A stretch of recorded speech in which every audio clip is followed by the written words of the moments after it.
نحمده ونصلي على رسوله الكريم اما بعد فاعوذ بالله من الشيطان الرجيم بسم الله الرحمن الرحيم رب اشرح لي صدري ويسر لي امري واحلل عقدة من لساني يفقهوا قولي۔ ہم سب جانتے ہیں کہ اللہ سبحانہ وتعالی نے ہم پر رمضان کے روزے فرض کیے ہیں۔ روزہ ایک فرض عبادت ہے جو کہ ہر سال ہم رمضان کے مہینے میں رکھتے ہیں اور رمضان کے آنے سے پہلے اس کی تیاری کرتے ہیں، ذہنی طور پر، عملی طور پر اس کا انتظار کرتے ہیں، اس کا استقبال کرتے ہیں۔ جیسے کوئی بھی اہم کام ہماری زندگی میں ہوتا ہے تو ہم اس کی تیاری کرتے ہیں۔ کوئی شادی ہو، کسی مہمان نے آنا ہو، کوئی پروگرام ہو تو ہم پہلے اس کی تیاری کرتے ہیں۔ اگر ہم تیاری نہ کریں تو پھر کیا ہوگا؟ سخت پریشانی ہوگی، افراتفری ہوگی، سکون سے آپ وہ کام کر نہیں سکیں گے۔ دو طرح کے مہمان ہوتے ہیں نا، ایک وہ مہمان ہوتے ہیں جو بتا کے آتے ہیں، تو آپ ان کے آنے سے پہلے خود بھی تیار ہو جاتے ہیں، گھر بھی صاف ستھرا کر لیتے ہیں، کھانا بھی تیار کر لیتے ہیں اور پھر خوشی خوشی ان کو ویلکم کرتے ہیں، آپ کو ان کے آنے کا انتظار ہوتا ہے۔ لیکن کچھ مہمان ایسے ہوتے ہیں کہ جو اچانک آ جاتے ہیں، سرپرائز دیتے ہیں۔ وہ سمجھتے ہیں کہ ہم بڑی اچھی بات کر رہے ہیں، دوسرے کو خوش کریں گے، لیکن ان کے آنے پر کیا ہوتا ہے؟ جو اچانک آتے ہیں، آپ پتہ نہیں کس حلیے میں، ہو سکتا ہے کہ سلیپنگ سوٹ میں ہو، رات کے کپڑوں میں ہو سکتا ہے کہ ابھی گھر کی صفائی نہ شروع ہوئی ہو سکتا ہے کہ آپ کے یہاں کچھ کھانے کی چیز بھی نہ ہو، گروسری بھی نہ ہو، تو آپ کو ایسا مہمان پھر کیسے لگے گا؟ آپ اس کے آنے پر خوش نہیں ہوں گے، آپ اس کا حق ادا نہیں کر سکیں گے، آپ اس کا اکرام نہیں کر سکیں گے، اس کو عزت نہیں دے سکیں گے جو اس کو ملنی چاہیے۔ اس میں آپ کا قصور نہیں، قصور اس مہمان کا ہے جو بغیر بتائے آیا ہے۔ رمضان تو بغیر بتائے نہیں آتا، وہ تو جب رمضان ختم ہوتا ہے جبھی سے دوبارہ کا وہ سفر شروع کر دیتا ہے اور ہم سب کو اگلے سال کا انتظار لگ جاتا ہے۔ لیکن خاص طور پر جب شعبان کا مہینہ آتا ہے اور شعبان کا مہینہ بھی جب آدھا گزر جاتا ہے تو پھر رمضان بہت قریب محسوس ہوتا ہے۔ پھر ہمیں اس کی تیاری شروع کر دینی چاہیے، اور تیاری کرنے کے لیے سب سے اچھی بات یہ ہے کہ ہم قرآن مجید کی ان آیات کا مطالعہ کریں جو اللہ سبحانہ وتعالیٰ نے اس ضمن میں نازل فرمائی ہیں، اور وہ کیا ہے؟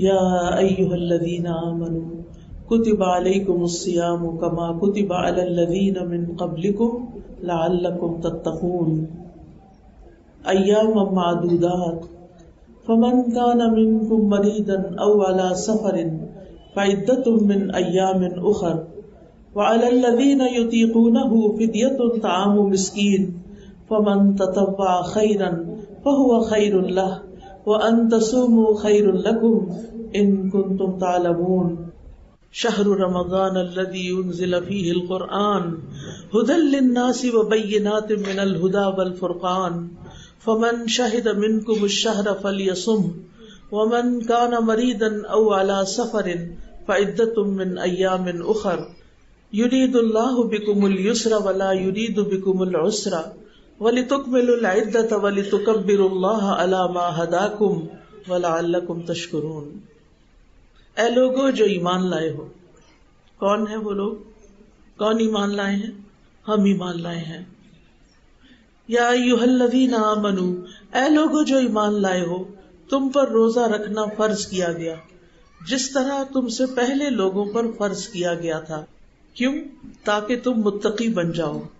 گنتی کے چند دن ہیں، پھر جو کوئی تم میں سے بیمار ہو یا سفر پر ہو تو دوسرے دنوں سے تعداد پوری کر لے، اور جو لوگ اس کی طاقت نہ رکھتے ہوں وہ ایک مسکین کا کھانا فدیہ دے دیں، اور جو کوئی خوشی سے نیکی کرے تو وہ اس کے لیے بہتر ہے، اور یہ کہ تم روزہ رکھو تمہارے حق میں بہتر ہے اگر تم علم رکھتے ہو۔ رمضان وہ مہینہ ہے جس میں قرآن نازل کیا گیا، یہ ہدایت ہے لوگوں کے لیے، اور ہدایت اور حق و باطل میں فرق کرنے والے روشن دلائل ہیں۔ تو جو کوئی تم میں سے اس مہینے کو پائے اسے چاہیے کہ اس کے روزے رکھے، اور جو بیمار ہو یا سفر میں ہو تو دوسرے دنوں سے تعداد پوری کر لے. اللہ تمہارے ساتھ آسانی چاہتا ہے، وہ تمہارے ساتھ تنگی کا ارادہ نہیں کرتا. اور تاکہ تم تعداد پوری کرو اور تاکہ تم اللہ کی بڑائی بیان کرو اس پر کہ اس نے تمہیں ہدایت بخشی اور تاکہ تم شکر ادا کرو. اللہ سبحانہ وتعالیٰ خطاب فرما رہے ہیں ایمان والوں سے، یا ایھا الذین آمنوا، اے لوگو جو ایمان لائے ہو. جب کوئی آپ کا نام لے کے آپ کو بلاتا ہے تو آپ کیا کرتے ہیں؟ آپ کو جواب دینا چاہیے کہ نہیں دینا چاہیے؟ دینا چاہیے. اور اللہ سبحانہ وتعالی آپ کو ایمان کے واسطے سے یا ایمان کے آپ کے تعلق سے آپ کو پکار رہے ہیں. یا ایھا الذین آمنوا، اے لوگو جو ایمان لا چکے ہو. تو اس سے دل میں ایک بات تازہ ہو جاتی ہے کہ الحمدللہ ہم بھی ایمان والے ہیں. اب اس ایمان کا تقاضا کیا ہے؟ اس ایمان کی وجہ سے کرنا کیا ہے؟ جو حکم اس آیت میں دیا جائے گا اس کو ہم نے ماننا ہے. اور وہ حکم کیا ہے؟ کتب علیکم الصیام، تم پہ روزے لکھ دیے گئے ہیں، فرض کر دیے گئے ہیں. یعنی یہ ایک ایسی عبادت ہے جو فرض کے درجے میں ہے، اور جو عبادت فرض ہوتی ہے اس کو ہر صورت پورا کرنا ہوتا ہے. اس پہ پھر اپنی مرضی نہیں ہوتی، اپنی چوائس نہیں ہوتی. یعنی ہر حال میں اس حکم کو پورا کرنا ہے. اللہ تعالیٰ نے ہمیں کس لیے پیدا کیا؟ اپنی عبادت کے لیے. تو سب کو پتا ہے نا کہ اس دنیا میں ہم اللہ کی عبادت کے لیے آئے ہیں. عبادت کیا ہوتی ہے عام معنوں میں؟ ہر وہ بات، ہر وہ کام جو اللہ تعالیٰ کی مرضی، اللہ تعالیٰ کی پسند کے مطابق کیا جاتا ہے وہ عبادت بن جاتا ہے. اللہ تعالیٰ ہم سے یہ چاہتے ہیں کہ ہم اپنی ساری زندگی میں اللہ تعالیٰ کی عبادت کرتے رہیں. یعنی جو بھی کوئی کام کرے اس میں نیت بھی اچھی رکھیں، اچھی نیت سے کریں، اللہ کی رضا کے لیے کریں. اور دوسرے یہ کہ اس کا طریقہ بھی صحیح رکھیں. اور خاص طور پر وہ عبادات جو اس نے فرض کی ہیں ان کو سنت کے مطابق کریں. تو اس طرح یہ کام عبادت بن جاتا ہے. تو اللہ تعالیٰ نے ہمیں جو مختلف عبادات کرنے کو کہا ہے تو اس میں ہم دیکھتے ہیں کہ کچھ عبادتیں صرف مال سے تعلق رکھتی ہیں، جیسے زکوٰۃ، عشر. کچھ صرف بدن سے تعلق رکھتی ہیں، جیسے نماز. اچھا، بدن سے جو تعلق رکھتی ہے اس میں روزہ بھی آ جاتا ہے جی. اور کچھ میں بدن اور مال دونوں لگتا ہے، اور وہ کیا ہے؟ حج. ٹھیک ہے. کچھ عبادات ایسی ہوتی ہیں جن میں صرف رک جانا ہے، سٹاپ، ادھر ہی رک جاؤ، کھڑے ہو جاؤ، آگے نہیں جانا. تو پھر ہمیں کیا کرنا پڑتا ہے؟ رکنا پڑتا ہے. روزے میں کیا کرنا پڑتا ہے؟ رکنا پڑتا ہے. کس کس چیز سے رکنا ہوتا ہے؟ کھانے پینے سے رک جانا ہے، اور جنسی خواہشات کے پورے کرنے سے رک جانا ہے، اور زبان کے غلط استعمال سے رک جانا ہے، جو پہلی دو چیزوں سے بھی زیادہ مشکل کام رکنے کا. میں بات کر رہی تھی نا کہ اللہ تعالیٰ خوش ہوتا ہے ان کاموں سے جن کے کرنے کا اس نے ہمیں حکم دیا، اور ان کاموں سے جن سے اس نے رکنے کا حکم دیا. تو کچھ لوگ کرنے والے کام کرتے جاتے ہیں لیکن رکنے والے کاموں سے رکتے نہیں ہیں، جیسے جھوٹ بولنا، چغلی کرنا، غیبت کرنا، دھوکہ دینا، جو تجارت ہے اس میں دھوکہ دینا، پیسے زیادہ لے لینا، چیز کم تول کے دینا، خراب چیز بیچ دینا، اور سود کا لین دین، حرام کمائی کے دیگر طریقے. تو بہت سے لوگ اس سے نہیں رکتے. آج آپ دیکھیں کہ ہم ایک اسلامی ملک ہیں اور اسلام کے نام پر ہی یہ ملک لیا گیا تھا، لیکن ہم خود ہی اسلام کا مذاق اڑا رہے ہیں. ہم اپنے آپ کو مسلمان کہتے ہیں لیکن جو کچھ ہماری کتاب کہتی ہے ہم اس کے مطابق کرتے نہیں ہیں، اور جن چیزوں سے ہماری کتاب ہمیں روکتی ہے وہ ہم اس سے رکتے نہیں ہیں. ہماری گھریلو زندگی ہو، ہماری معاشرتی زندگی ہو، تو پھر ہم کس چیز کے مسلمان ہیں؟ پھر تو ہم نے اللہ تعالیٰ کی مرضی کے مطابق زندگی نہ گزاری، ہماری عبادتوں میں خلل آ گیا. تو روزہ ان عبادتوں سے متعلق ہے جن میں انسان کو رک جانا ہوتا ہے، اور اس میں انسان کا ایک امتحان ہوتا ہے. کچھ لوگوں کے لیے مال خرچ کرنے کی بجائے جسمانی کام آسان ہوتا ہے، مال دینا انہیں مشکل ہوتا ہے. کچھ لوگ اس کے اپوزٹ ہوتے ہیں، انہیں جسمانی عمل مشکل لگتا ہے، کچھ کرنا مشکل لگتا ہے، لیکن مال دینا آسان لگتا ہے. کچھ لوگوں کے لیے پسندیدہ چیز کو خرچ کرنا آسان ہوتا ہے، لیکن پسندیدہ چیز سے رکنا مشکل ہوتا ہے. یعنی اگر ان سے کوئی کہنا کہ اپنی پسندیدہ چیز اللہ کے راستے میں دے دو، وہ کیا کریں گے؟ دے دیں گے، خوشی سے دے دیں گے. یہ ان کے لیے آسان ہے، کرنا آسان ہے. لیکن اگر ان سے کہا جائے کہ اپنی پسندیدہ کھانے کی ڈش سے رک جاؤ، مثلاً چاکلیٹ سے رک جاؤ، یا اور کوئی بھی چیز جس کی ہمیں ہر ایک کی اپنی پسند ہوتی ہے نا، تو وہ ان کے لیے مشکل ہے. انہیں لوگوں کو کھلانا آسان لگتا ہے، خود ڈائٹنگ کرنا مشکل لگتا ہے. تو ہم میں سے ہر ایک کی کچھ کمزوریاں ہیں، کچھ اسٹرینثs ہیں. کچھ لوگ اچھے اچھے کام کرتے ہیں اور کچھ لوگوں کے لیے اچھے کام کرنا مشکل ہوتا ہے. کچھ لوگوں کے لیے برائیوں سے بچنا آسان ہوتا ہے، کچھ کے لیے مشکل ہوتا ہے. تو اسی وجہ سے آپ دیکھیں کہ اللہ تعالیٰ نے صرف ایک طرح کی عبادتیں ہم پہ فرض نہیں کی، بلکہ مختلف طرح کی عبادات ہم پہ فرض کی ہیں. کہیں ہمارے نفس کا امتحان ہے، کہیں ہمارے کھانے پینے کا امتحان ہے، کہیں ہمارے پہننے اوڑھنے کا امتحان ہے، جیسے مسلمان عورت کے لیے حجاب کا حکم ہے. کہیں ہمارے لیے نماز کا، کہ کچھ لوگوں کو نیند اتنی پیاری ہوتی ہے کہ وہ سو کے نہیں اٹھ سکتے صبح فجر کے وقت، اور ان کی نماز چلی جاتی ہے. یہ کوئی معمولی چیز نہیں ہے. اکثر گھروں میں دیکھا گیا کوئی ایک نماز پڑھتا، کوئی دو پڑھتا ہے، سارے نہیں پڑھتے. اس کی بڑی نحوست ہوتی ہے، اور ہر گناہ جو ہے نا وہ ایک مصیبت لاتا ہے. یہ یاد رکھیں، زندگی میں پریشانیاں لائے گا.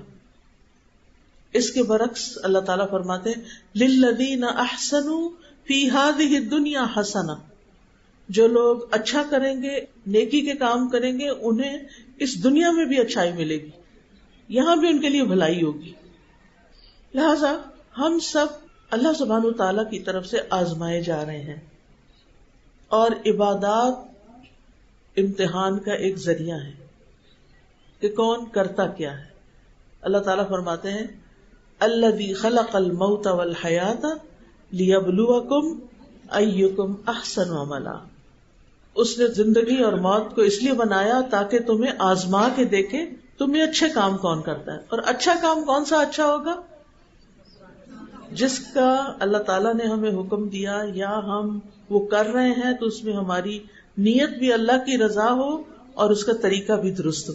اگر طریقہ ٹھیک نہیں تو وہ احسن عمل نہیں ہو سکتا. مثلاً آپ روزے رکھ رہے ہیں لیکن روزوں کے احکام آپ کو معلوم نہیں کہ کس چیز سے روزہ ٹوٹتا ہے، کس سے مکروہ ہوتا ہے، کب روزہ کھول سکتے ہیں، کب رکھنا ہے، کیا کرنا ہے کیا نہیں، یہ احکامات نہیں پتا اور غلطیاں کر رہے ہیں تو وہ عبادت پوری نہیں ہوگی، اس میں نقص رہ جائے گا. تو روزہ کیا ہے؟ دراصل روزہ کا لفظ عربی زبان میں صیام اس کے لیے آتا ہے. صیام یا ایھا الذین آمنوا کتب علیکم الصیام، اور صیام کا مطلب ہوتا ہے رک جانا، یعنی طلوع فجر سے لے کر غروب شمس تک روزہ توڑنے والی چیزوں کو چھوڑ کر اللہ کی اطاعت بجا لانے کا نام روزہ ہے. روزہ ایک فرض عبادت ہے. رسول اللہ صلی اللہ علیہ وسلم نے فرمایا کہ یہ ایسا فرض ہے جو آخرت میں کفایت کرنے والا ہے، یہ بڑا فائدہ دینے والا ہے. یہ اسلام کی بنیادی تعلیمات میں سے ہے. اور اس آیت میں بتایا گیا کہ تم پر روزے فرض کیے گئے جیسے پچھلی امتوں پہ فرض کیے گئے تھے. تو اس سے کیا پتہ چلتا ہے کہ روزہ صرف ہم مسلمانوں کے لیے نہیں بلکہ پچھلی امتیں جیسے یہودی ہیں، عیسائی ہیں اور قومیں ہیں، ان کے ہاں بھی روزہ پایا جاتا تھا، انہیں بھی روزہ رکھنا ہوتا تھا. لیکن یہ ضروری نہیں کہ مدت کے لحاظ سے یا وقت کے لحاظ سے وہ ہماری ہی طرح ہو، اس میں فرق ہو سکتا ہے. ہمارے لیے رمضان کے مہینے میں روزے رکھنا فرض ہے. اگر ہم شوال میں رکھیں اور رمضان میں نہ رکھیں تو ہماری عبادت نہیں پوری ہوتی. عبادت تو اللہ کی اطاعت کا نام ہے. اللہ سبحانہ تعالیٰ کی آپ فرما برداری کرتے ہیں اور آپ رکتے ہیں.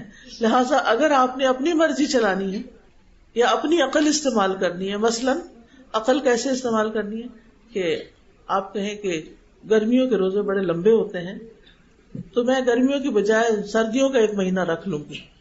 ایسا نہیں کر سکتے.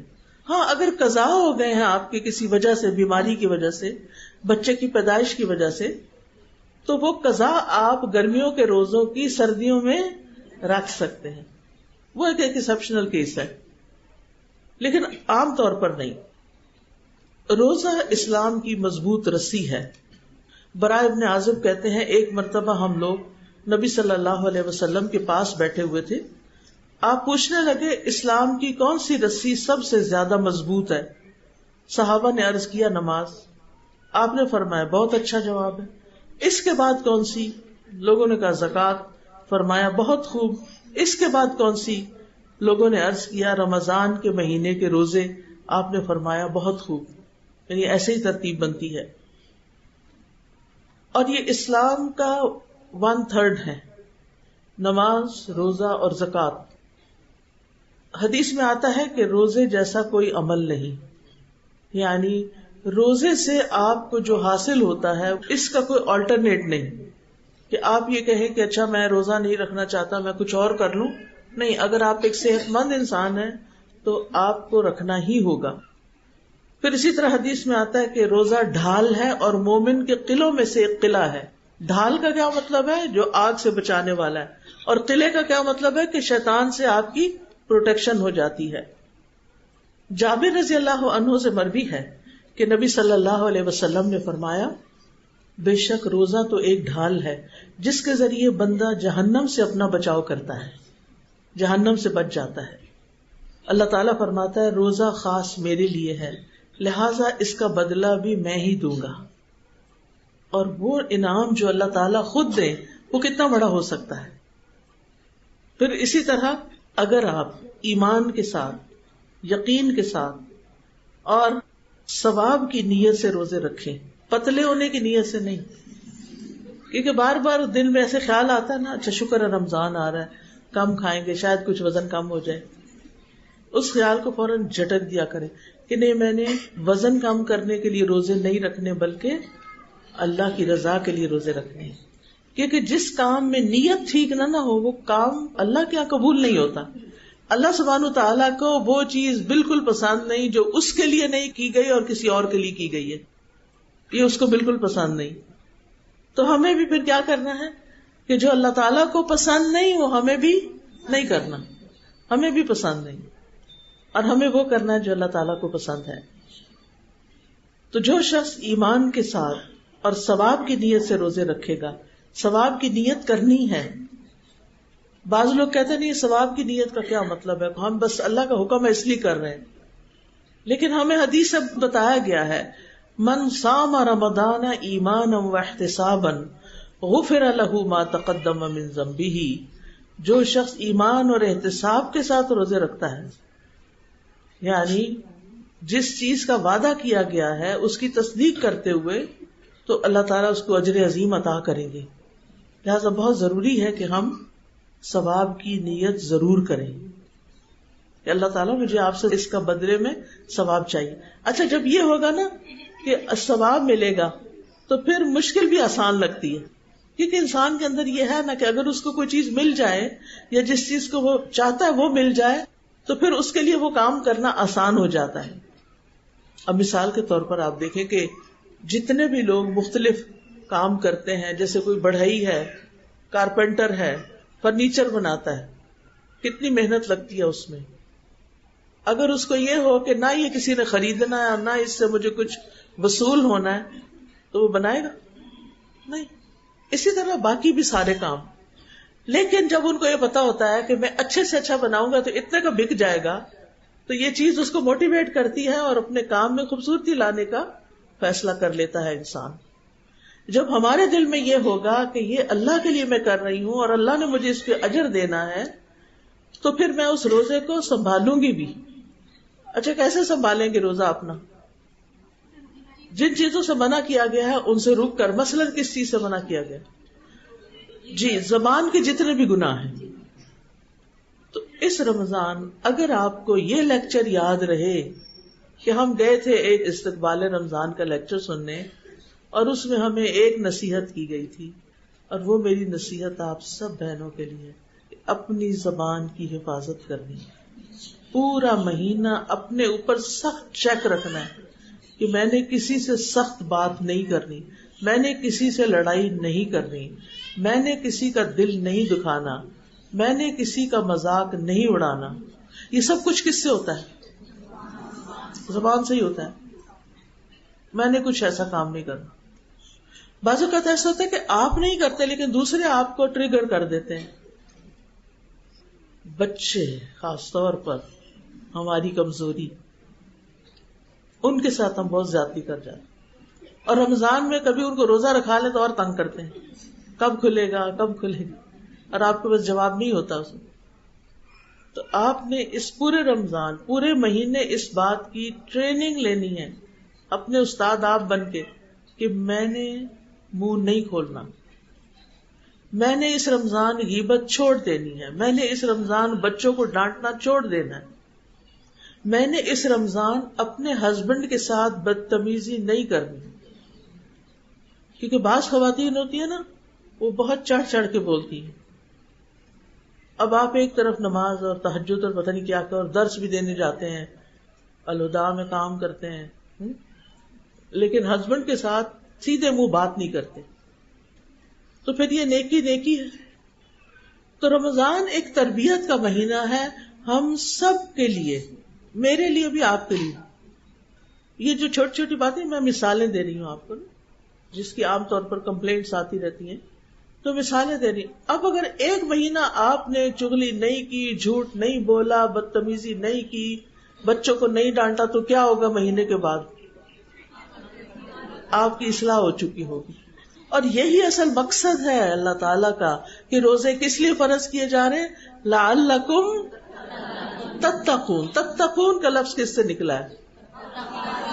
تقوی سے، وقایا سے. وقایا کا مطلب ہوتا ہے بچاؤ کرنا، بچنا، پرہیز کرنا، چھوڑ دینا. تو رمضان میں ہم اللہ کے حکم سے حلال چیزیں بھی چھوڑ دیتے ہیں. ایسا ہی ہے نا، کھانا حلال ہوتا ہے ہمارے فریج میں رکھا ہوا، ہم حرام نہیں لاتے، ہم چھوڑ دیتے ہیں.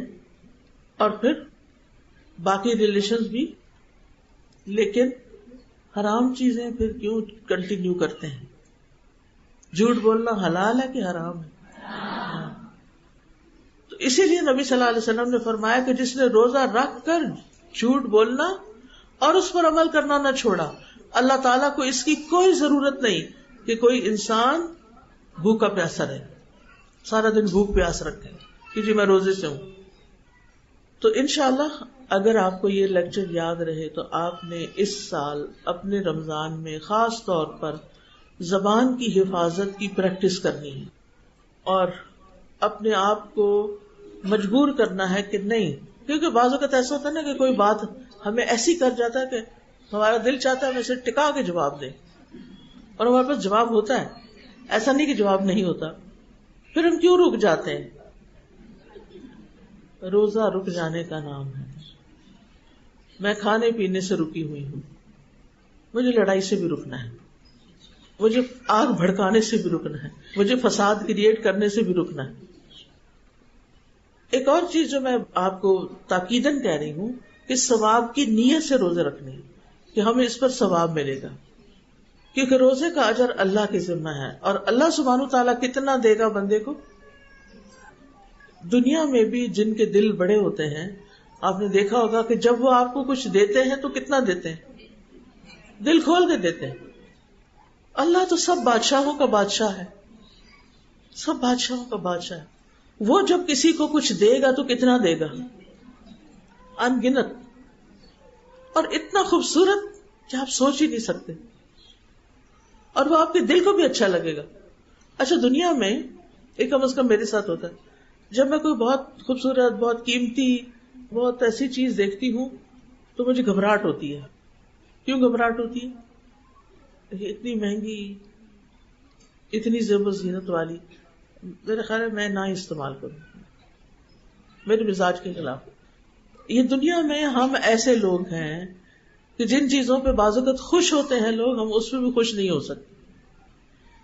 اس کے پیچھے بھی وجوہات ہوتی ہیں. انسان سوچتا ہے کہ یہ دنیا کی اٹریکشن اگر میں اس میں پڑ گئی تو پھر اس کی کوئی حد لمٹ نہیں ہے، پھر انسان اسی راستے پہ آگے اور سے اور آگے چل پڑتا ہے.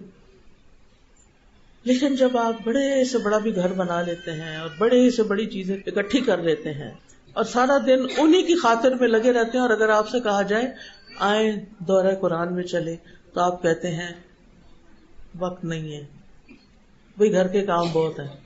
ٹھیک ہے، میں مانتی ہوں گھر کے کام بہت ہیں، گھر کے کچھ کام تو ضروری ہیں، کرنے ہی چاہیے، لیکن ہم نے گھروں میں کچھ غیر ضروری کام بھی ڈال رکھے ہیں جس کی وجہ سے ہمارا ایک بڑا وقت ان میں چلا جاتا ہے. آپ گھر میں جتنے زیادہ ڈیکوریشن پیس رکھیں گے اتنا زیادہ آپ کو صفائی کے لیے ٹائم چاہیے ہوگا، اتنی زیادہ آپ کو ان کی کیئر کرنی ہوگی. ایک چیز ہے تو ایک کی حفاظت کرنی پڑے گی، دو ہے تو دو کی کرنی پڑے گی، تین ہے تو تین، کام بڑھ گیا نا، کم ہوگا تو کم. آج میری کسی سے بات ہو رہی تھی تو وہ ایک ملک سے دوسرے ملک شفٹ ہوئی ہیں، امریکہ میں جا کے رہنا شروع کیا انہوں نے. تو میں ان سے پوچھ رہی تھی کہ آپ کی زندگی کیسے گزر رہی ہے اور مصروفیات کیسی ہیں، اور آپ نے گھر کا کچھ سامان لے لیا کہ نہیں لیا، کیسے سب کچھ. تو کہنے لگی کہ آج میں ایک سیل پر گئی تھی تو بہت طبیعت میری خراب رہی، سارا دن میں بے چین رہی ہوں. میں نے کہا کیوں، کیا ہوا؟ پتا چلا کہ وہاں پر اسٹیٹ سیلز ہوتی ہیں. اسٹیٹ سیل یہ ہوتی ہے کہ جب کوئی ایسا شخص فوت ہو جاتا ہے جس کے کوئی انہیریٹرز نہیں ہوتے، یعنی مثلاً اس کے بچے نہیں ہیں یا کوئی ریلیٹو نہیں ہے کہ جو اس کا سامان لے لے. ہمارے یہاں تو یہ ہوتا ہے نا کہ باپ فوت ہوتا ہے تو چیزیں بچوں میں تقسیم ہو جاتی ہیں، اور اگر صحیح نہ ہو تو لڑائیاں بھی ہوتی ہیں. یہاں تو یہ حالات ہے. وہاں کیا حالات ہے؟ وہاں لوگ عام طور پر بچے پیدا کرنا پسند نہیں کرتے. وہ کہتے ہیں ہماری عیش و عشرت میں خلل آتا ہے، ہم نے زندگی میں جو اپنے گولز اور ایمز بنائے ہوئے تو ہمیں بچے نہیں چاہیے. چائلڈ فری لائف، آزاد، ہم عیاشیاں کریں، حتیٰ کہ شادی بھی نہیں کرنا چاہتے. آپ کو پتہ نہیں، یہ سنا ہو. وہ کہتے ہیں ہمیں مفت میں لڑکیاں مل جاتی ہیں، ہمیں کیا ضرورت ہے کہ ویڈ لاک کہتے ہیں شادی کو، کہتے ہیں ویڈ لاک، کہ آپ کے اوپر پہ لاک لگ گیا کہ آپ بس ایک عورت کے ساتھ زندگی بسر کریں. کرسچینٹی میں ویسے بھی ہے نا کہ ایک ہی شادی کر سکتے ہیں، اور پھر طلاق بھی نہیں ہے، اور وہ مسائل الگ ہیں. تو انہوں نے کیا ڈیسائیڈ کیا، شادی نہ کرو، اور پھر کیا کرو، ویسے ہی کسی کے ساتھ رہتے رہو. اب بہت سے مسلمان بچے بھی ایسے ہیں کہ جن کے ماں باپ کوئی 30 سال 40 سال پہلے یہاں سے گئے اور اب ان کے جوان بچے ہیں، اب وہ بھی اس طرح کی لائف سٹائل پسند کرنے لگ گئے ہیں، دیکھا دیکھی اپنے دوستوں کو ادھر ادھر. اب وہ کیا کرتے ہیں، اپنا اپارٹمنٹ لے لیتے ہیں، اکیلے رہتے ہیں. اب ظاہر ہے کہ انسان ہے، اب ایک جوان مرد ہو، بہت سا کماتا بھی ہو، سب کچھ ہو اس کے پاس، تو آپ کا کیا خیال ہے کہ وہ کوئی راہب کی زندگی بسر کرے گا؟ شادی اس نے نہیں کی، کوئی راہب بن کے رہے گا، مونک بن کے رہے گا؟ نہیں، وہ حرام رستے اختیار کرے گا. اور لوگ کرتے ہیں. اب شادی کی ضرورت نہیں کیونکہ حرام کھلا ہے، آزادی ہے، جس کو چاہو اپنا پارٹنر بنا لو اور جتنے دن چاہو رہو، جب دل بھر جائے تو چھٹی نکالو اس کو یا خود نکل جاؤ، موو آؤٹ، اس لائف سے موو آؤٹ. ہمارے ہاں کیا ہے، ایک دفعہ شادی ہو گئی تو پھر بچے ہیں تو اب اچھا دن ہے یا برے دن ہے، صبر کرو رہو، اللہ اجر دے گا، ٹھیک ہو جائے گا معاملہ. زندگی بہت آئیڈیل نہیں تب بھی ٹھیک ہے. اچھا وہاں کیا ہے، اب بچے تو آپ نے پیدا نہیں کیے، آپ کو اللہ نے مال بہت دیا، آپ کی اچھی اچھی جابز ہیں. تو کہنے لگی کہ جس گھر میں گئی تھی وہ گھر کسی کا تھا جس کے بچے نہیں تھے. تو ایسا بندہ جب فوت ہو جاتا ہے نا تو اسٹیٹ یعنی حکومت وہ گھر لے لیتی ہے، وہ گھر حکومت کا ہو جاتا ہے. اب وہ کسی ایجنسی کو دیتی ہے کہ وہ اس کے اندر جتنا سامان ہے اس کو سیل کرے. کہتے میں جب اس گھر میں داخل ہوئی تو اس میں ایک ایک جو پینٹنگ تھی وہ 20-20 ہزار ڈالر کی، اور ایک ایک صوفہ 25-25 ہزار ڈالر والا، اور ایک سے ایک قیمتی کراکری اور سب سامان، اور لوگ آ رہے تھے اور سستا سستا کوئی 6,000 کوئی کتنا کر کے لے جا رہے تھے. اور گھر بھی شاید کسی جھیل کے کنارے تھا، بڑا ہی خوبصورت گھر، بہت بڑا گھر، اکیلا بندہ رہتا تھا، اور اب اس کا سامان، وہ تو قبر میں ہے، اس کے ساتھ تو آگے پتہ نہیں کیا ہو رہا ہے. لیکن کہتے ہیں دیکھ کے بہت میرے دل میں تکلیف آئی کہ اس دن کے لیے اس نے یہ سب کچھ اکٹھا کیا تھا کہ یوں سارے لوگ ایک طرح سے لوٹ سیل کہہ لیں لے جائیں. میں نے کہا لینے والے بھی نہیں سوچ رہے، ان میں بھی کئی ایسے ہوں گے کہ جو بڑی خوشی سے لے جا رہے ہوں گے، اور پھر آخر میں پھر یہی حال ہوگا، کیونکہ یہ اب ٹرینڈ چل پڑا ہے اور زیادہ ہو گیا ہے، موومنٹ ہے باقاعدہ. جیسے ہمارے ہاں تو لانگ مارچ ہوتے ہیں اور موومنٹس اور چلتی ہیں نا، اور فساد ہیں، لیکن وہاں پر اس طرح کی موومنٹس چلتی ہیں، عورتوں کی آزادی کی، فیمنزم کی، اور پھر چائلڈ فری لائف کی.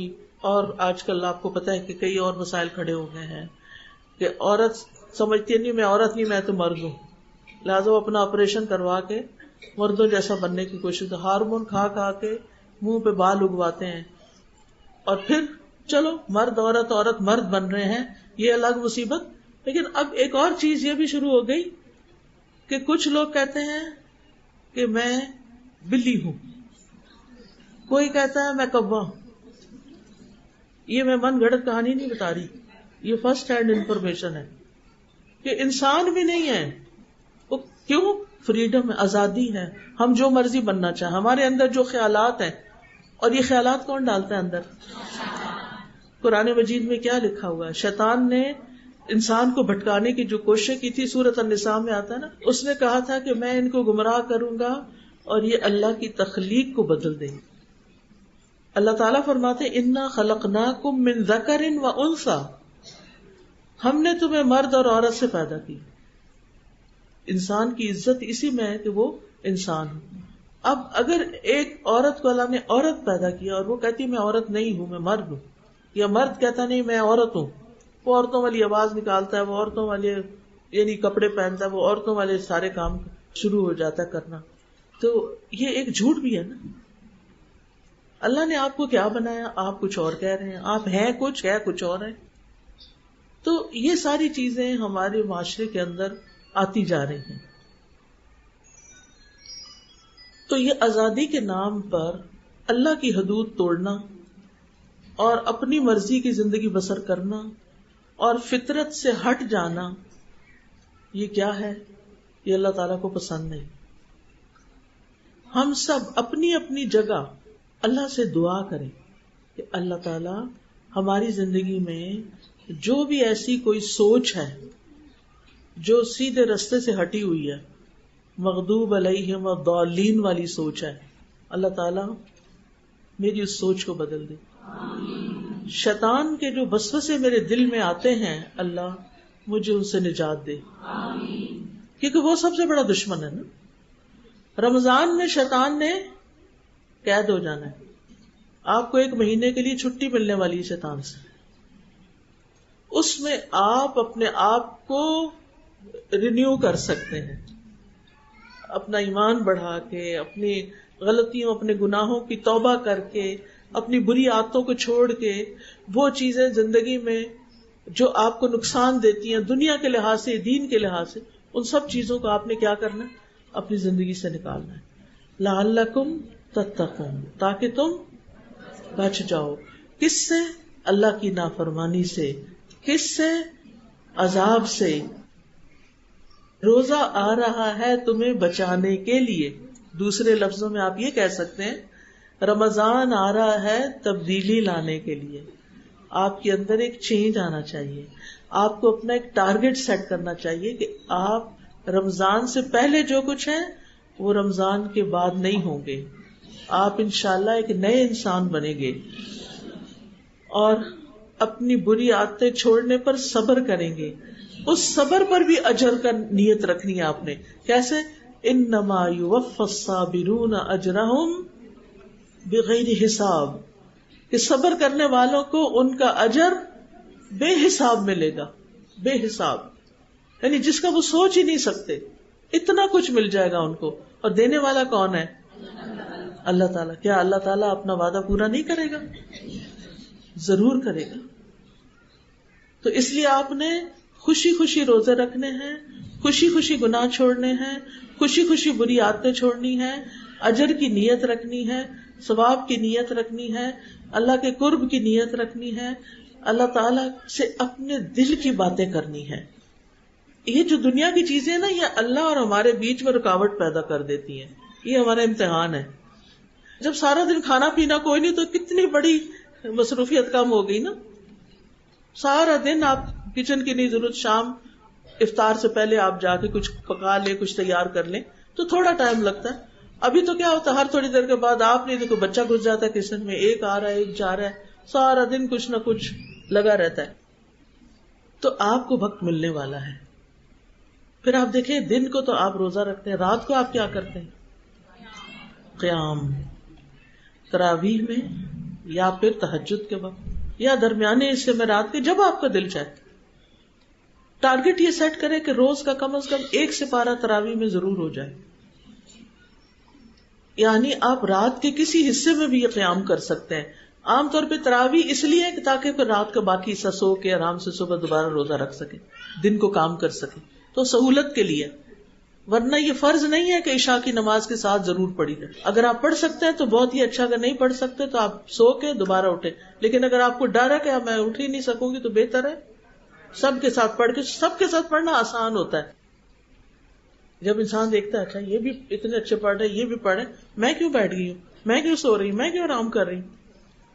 اجتماعیت میں بڑی برکت ہے. اکیلے روزہ رکھنا رمضان کے بعد کتنا مشکل ہوتا ہے، لیکن رمضان میں سارے رکھ رہے ہوتے ہیں تو سب کے ساتھ آسان ہوتا ہے. اکیلے رات کو تہجد اٹھ کے پڑھنا مشکل ہوتا ہے، لیکن جب سارے تراویح پڑھ رہے ہوتے ہیں تو عادت پڑ جاتی ہے، آسانی ہو جاتی ہے. تو آپ دیکھیے کہ رمضان میں نا روزہ جو ہے نا، یہ آپ کے اور آپ کے رب کے بیچ میں ایک راز بھی ہے. راز بھی ہے. کسی کو نہیں پتا کہ آپ نے روزہ رکھا ہوا ہے یا نہیں رکھا ہوا. ویسے سب کہیں گے ہاں آپ روزے سے ہیں، لیکن اگر آپ نے نہیں رکھا تو کسی کو بھی نہیں پتا. آپ چھپ کے کچھ کھا لیتے ہیں، کسی کو نہیں پتا. لوگوں کی نظر میں آپ روزہ دار ہیں لیکن اصل میں آپ نہیں ہیں. تو یہ کیا ہے روزہ؟ روزہ آپ کے اور رب کے بیچ میں ایک راز ہے. آپ صرف اللہ کے لیے روزہ رکھتے ہیں. الصوم لی، اللہ تعالیٰ فرماتے ہیں روزہ میرے لیے ہے. بندے کی یہ عبادت صرف میرے لیے ہے، میں ہی جانتا ہوں کہ وہ روزے سے ہے یا نہیں. لہذا آپ نے دن کا کوئی نہ کوئی وقت یا رات کا کوئی نہ کوئی وقت ایسا ضرور نکالنا کہ آپ کسی گوشے میں جا کے بیٹھ جائیں، کسی اکیلی جگہ پہ گھر میں. مجھے معلوم ہے بچے ہوتے ہیں، ہسبینڈ ہے، جوائنٹ فیملی سسٹم ہے، بہت سے مسائل ہیں، لیکن پھر بھی کوئی نہ کوئی جگہ آپ کو گوشہ مل جائے. الحمدللہ موسم اچھا ہے، نہ زیادہ سردی ہے نہ زیادہ گرمی ہے. آپ گھر سے باہر نکل کے برآمدے میں بیٹھ سکتے ہیں، سین میں بیٹھ سکتے ہیں. اگر اللہ نے آپ کو لان دیا تو لان میں جا کے بیٹھ سکتے ہیں. یعنی کوئی نہ کوئی گوشہ تلاش کریں، اس میں آپ اللہ سے باتیں کریں، اس میں آپ اپنے لیے دعائیں کریں. آپ کو پتہ ہے روزہ دار کی دعائیں قبول ہوتی ہیں. آپ دعائیں کریں، آپ چپ کے اپنے رب کو پکاریں، آپ رو کے پکاریں، آپ آہوزاری کر کے پکاریں. آپ نے اللہ سے قریب ہونے کا ٹارگٹ رکھنا ہے. ایک ہوتا ہے ہم نے کتاب کھول لیتے ہیں اور ہم پڑھے جاتے ہیں، دعائیں پڑھے جاتے ہیں. کوئی بیچ میں آ گیا، اس سے بات بھی کر لی، پھر شروع ہو گئے، پھر ادھر ادھر باتوں کا کچھ اس کو کہا ادھر آؤ تم فلاں یہ کر دو یہ کرو، اور ساتھ دعائیں مانگی. کیا دعائیں مانگنا ہے؟ چلو نہ ہونے سے بہتر ہے، شاید یہی فائدہ دے جائیں. لیکن اور کیا کرنا آپ نے؟ اپنی زبان میں اپنے دل. آپ کو پتہ ہے کہ میں جب دلی دعا مانگتی ہوں میں پنجابی میں مانگتی ہوں، کیونکہ وہ ایسا لگتا ہے کہ جیسے وہ مادری زبان ہے، مدر ٹنگ ہے، تو یوں لگتا ہے کہ جیسے نا وہ ایک جیسے کوئی سچا تعلق قائم ہو گیا نا. ماں کے ساتھ سب سے زیادہ سچا تعلق ہوتا ہے. تو ماں والی زبان جو ہوتی ہے یا ماں سے جو بات ہوتی ہے وہ بہت اور طرح ہوتی ہے. اوروں سے ہم اور طرح بات کرتے ہیں، ماں سے اور طرح کرتے. اللہ سبحانہ و تعالیٰ تو ساری ماؤں سے بھی زیادہ محبت کرنے والا ہے.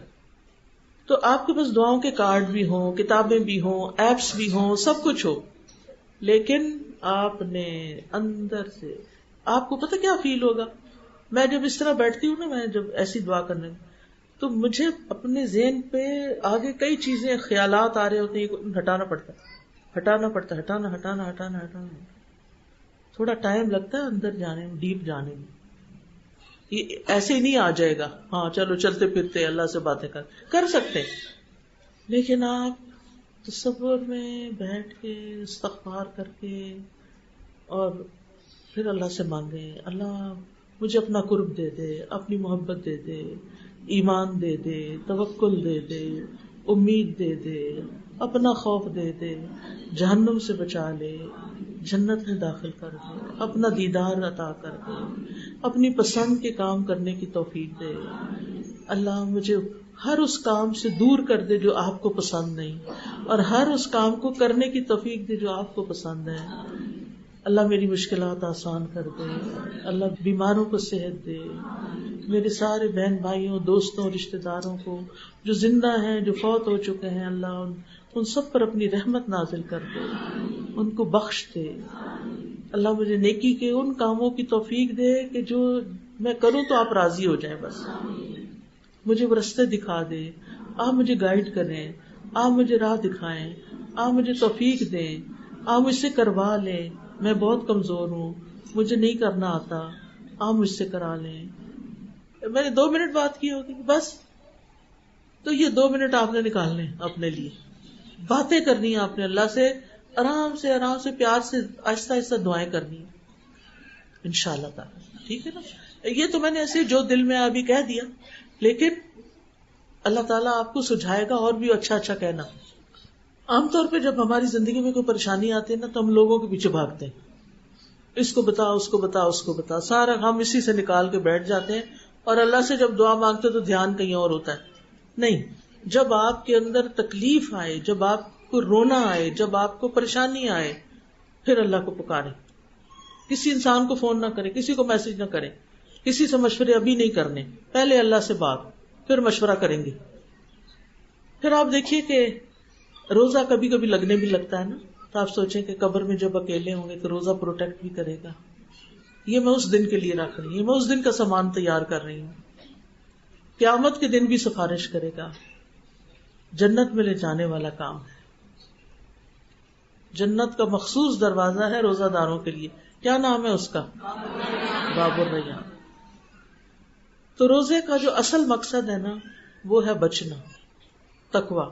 اور تقویٰ جو ہے نا، اعمال کو خوبصورت بنا دیتا ہے، کیونکہ روزہ دار اللہ کی خاطر اپنی من پسند چیزوں کو چھوڑتے، اپنی محبوب چیزوں کو چھوڑتا ہے. روزے میں صرف اللہ کی نگرانی کا احساس ہوتا ہے. روزے میں گناہ کم ہوتے ہیں، نیکیاں زیادہ ہوتی ہیں.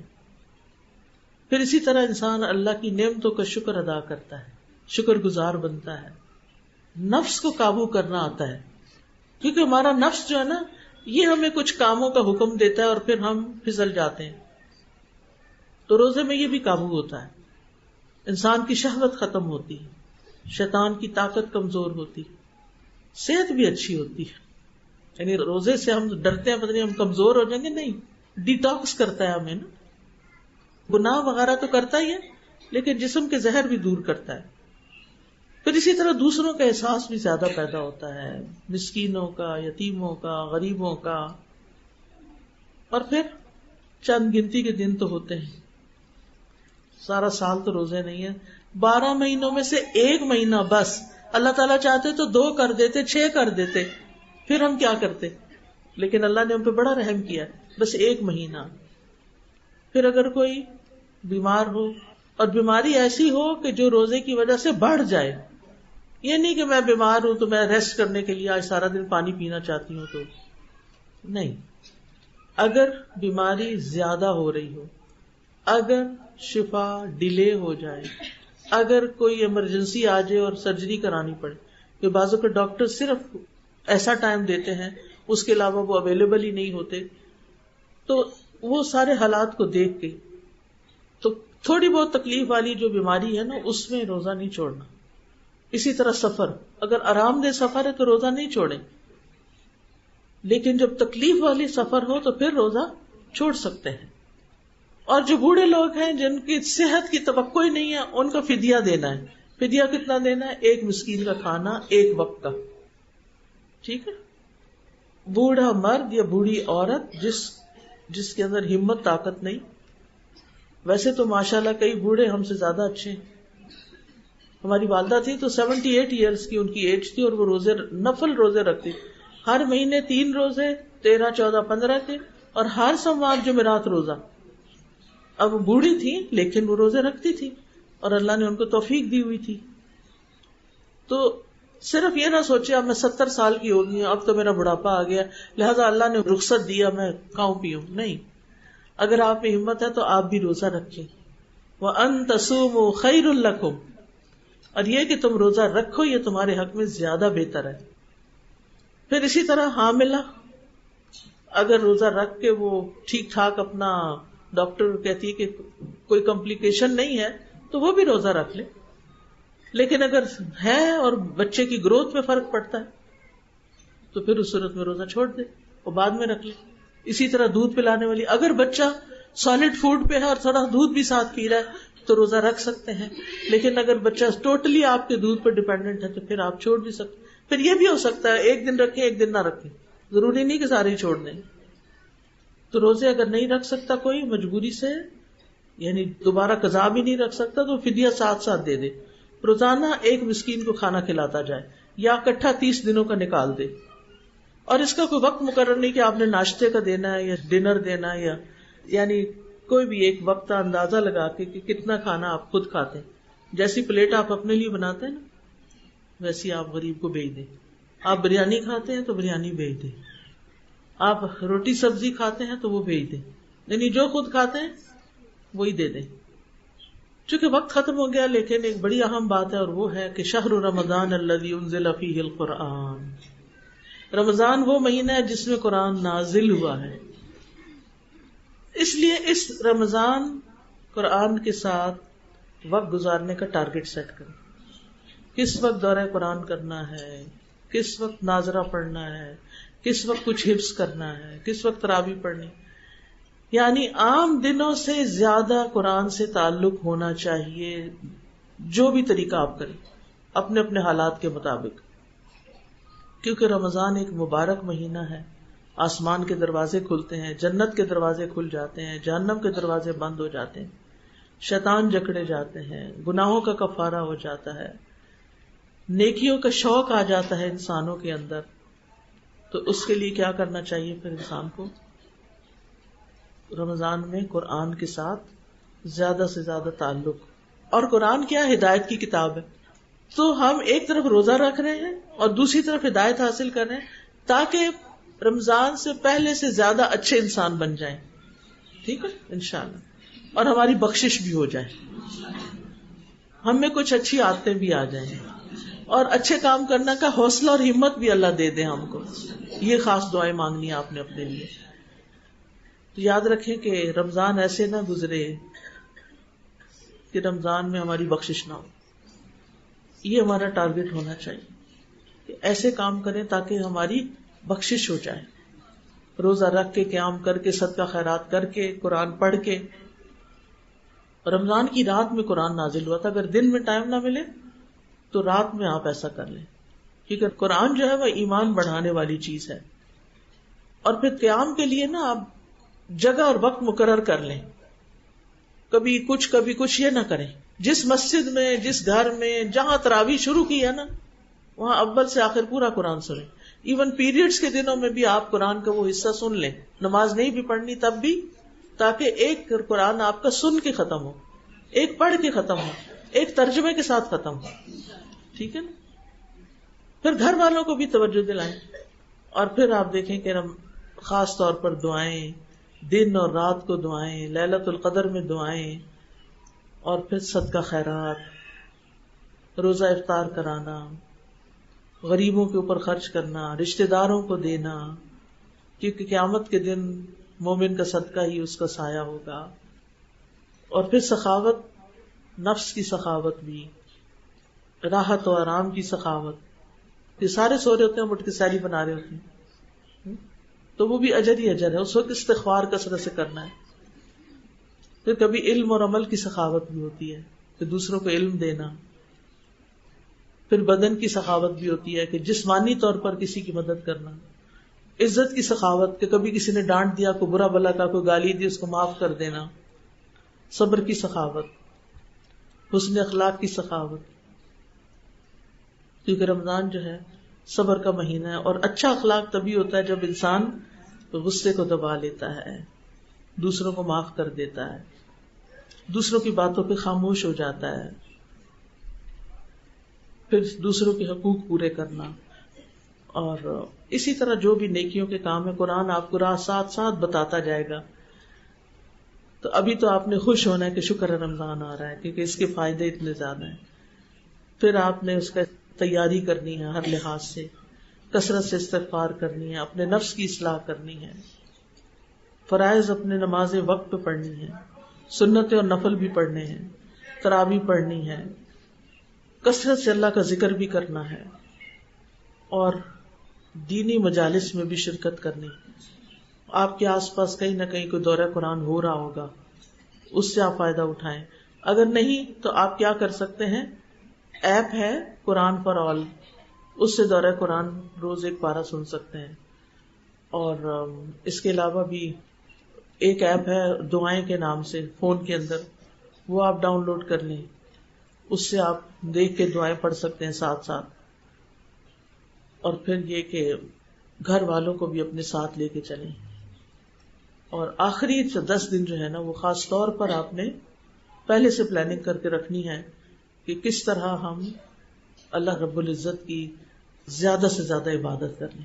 کیونکہ نبی صلی اللہ علیہ وسلم ان دنوں اپنے کپڑے کس لیتے تھے اور اپنے گھر والوں کو بھی جگاتے تھے، اور خود بھی سارے سال سے زیادہ عبادت کرتے تھے. اللہ تعالیٰ ہمیں توفیق عطا فرمائے.